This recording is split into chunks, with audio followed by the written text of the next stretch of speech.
Hello everyone, my name is RonanX, and today I'm bringing you yet another Big Tech with Terry. Huge shout outs to Ziggus over on Discord, along with Tornado as well. They're just, all their socials and stuff like that will be in the description down below. With that out of the way, let's go ahead and get into it. So, the tech in question is called coil canceling. No, the tech in question is called coil charging, or just coil for short. So, how it works is apparently the C-stick has the ability to lock inputs on your left stick depending on where you hold your left stick. So essentially what that means is if I hold down on my analog stick and then I hold down on my C-stick, I release this and I can dash around and be able to do things like run up rising tackle. So what I do is, in order to get rising tackle, I have to release the C-stick and then hit up and hit A or something, like so.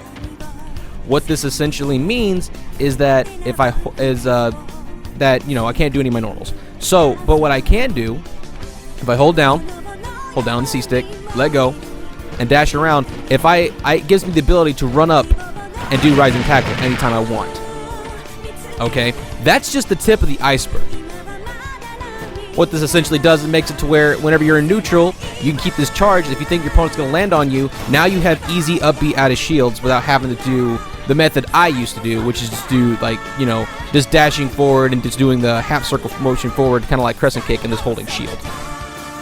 The essential thing you really have to understand is that holding down on whatever direction you're holding on your analog stick will be locked with the C stick. That's the whole point in holding it. So an easy way to get coil burn knuckle is you hold down, lock with C-stick. Now you can just dash around, and if you just let go of C-stick and hit forward and hit A, you will get a true burn knuckle and not have to stop like you normally would. This also works with crack shoot as well. So instead of releasing the C-stick when you're coiled and hitting forward and attack, you just hit back instead.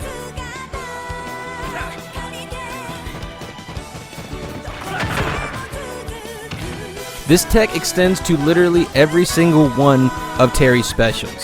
So I'm just going to go ahead and give you a quick showcase of how to implement each one. So I'm going to talk through it as well, just so you don't get confused by the input reader. So this one's for Buster Wolf. So you hold down, lock with C-stick, and the input from this point on is you dash and then you immediately input quarter circle forward and hit A. And it has to be pretty quick. As soon as you input dash, you need to be inputting quarter circle forward and hitting A. Coming up next is by far one of my favorite things about this tech with just the normal coil, because there's more to this. We're just getting started, folks. Is we can now just easily run and start under people with power geyser without having to worry about misinputs. So what I do is I hold down, lock with C-stick, and now what you do to get power geyser is you just release and you do a half circle motion forward like you're doing Shakunetsu. And if you do that, you'll consistently get geyser. So if you're sharking under your opponent, you can run under them whenever you throw them up in disadvantage and just throw out geyser for free, just like a normal shaku motion without having to do a full pretzel. This makes doing geyser on reaction 1,000 times easier in my opinion. Let's talk about the weaknesses of coil once again. So one thing that you have to understand is whenever you hold down, you lock this, you can't do any normals, right? So there was another tech that works alongside the normal coil tech called double tap canceling, and it was found by Tornado. Just want to give him right credit, or he will be in the description down below as well. How it works is instead of just locking it like so, you have to double tap down on the C-stick and make sure to hold on the second one. Now, to know if you did this correctly, you will not see a second down tilt. So what it looks like is I'll hold down, I'll double tap, and oops. See, that's what it looks like when you mess up. See, now I got it, because I only got one down tilt. Now, as you see, I can still throw out attacks, and if I release and hit up and B, I get rising tackle. So if you set a button to attack, and you end up having double tap cancel coil stored, like so, you can essentially jump around and space normals, things like this, be able to go into shield, and have coil always charged. Another thing to note is, like I said before, so now whenever we have our opponent like thrown up in the air or anything like that, it makes it to where sharking under them is twice as terrifying, because this also cuts down some of the animations for certain things, like, you know, whenever you just want to catch someone with burn knuckle on their landing and stuff like that. So now, before, what we'd have to do is we'd have to jump and like stop for a second, like dash, stop, burn knuckle or something, and sometimes like you get like, well, if you have go, you'll get misinput geysers. Now if you just go into the lock, you can just dash and just get it every single time.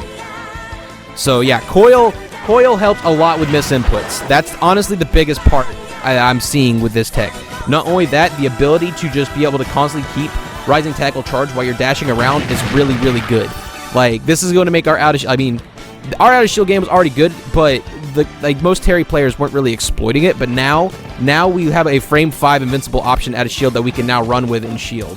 Okay, now if you hold this and you dash and you hit shield like you normally would, you're going to get dash grab every time if you do if you're doing Coil. Okay, so what you have to do if you want to be able to go shield, you have to literally stop and then go into shield. Because if you dash, you try to shield stop, sometimes you'll get a dash grab. So you have to be careful of that when you're coiled. There are things that can like end up making your coil come undone, and essentially like, you know, turning the tech off, and that's if you do specials like B and stuff like that after your coil. As you can see there, it didn't come out. So essentially the way I see this tech being super useful is an advantage for sure. Because now whenever we're sharking landings, we'll be able to shark with true bird knuckle, power geyser, crack shoot, like true inputs versions of these, and just be able to blow people the hell up for just trying to simply land, considering, like, you know, the hitbox difference of, you know, input burn knuckle to non-input burn knuckle. That is very significant to help with trapping landings, and it's going to end up making people die way, way, way earlier.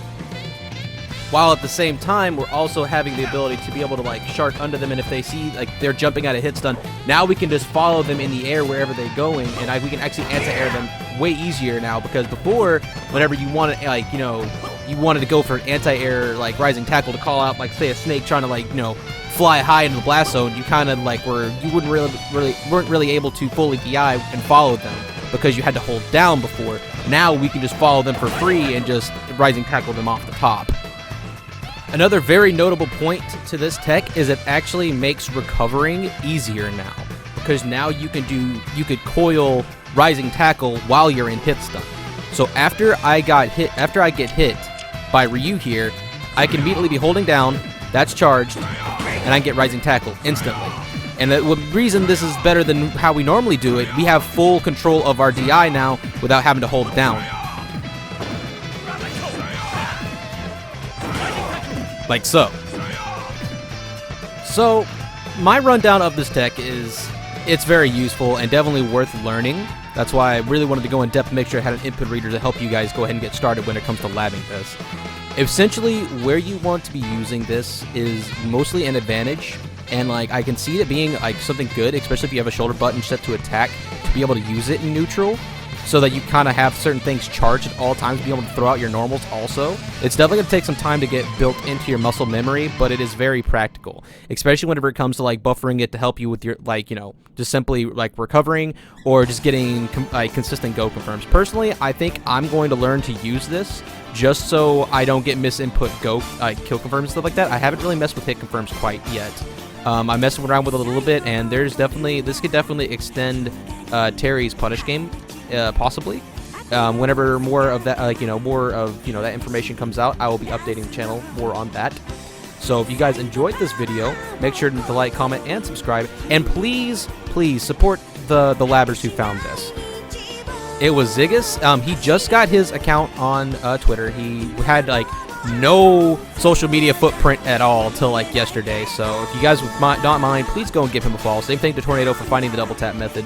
Solid labber, big figurehead in the Discord community. So make sure to give them all the support. They deserve it. This is actually meta breaking. This is actually something that's very good and very quality life-esque for Terry. So make sure to go and support them as well. I am RonanX, and I'll see you guys next time. Peace.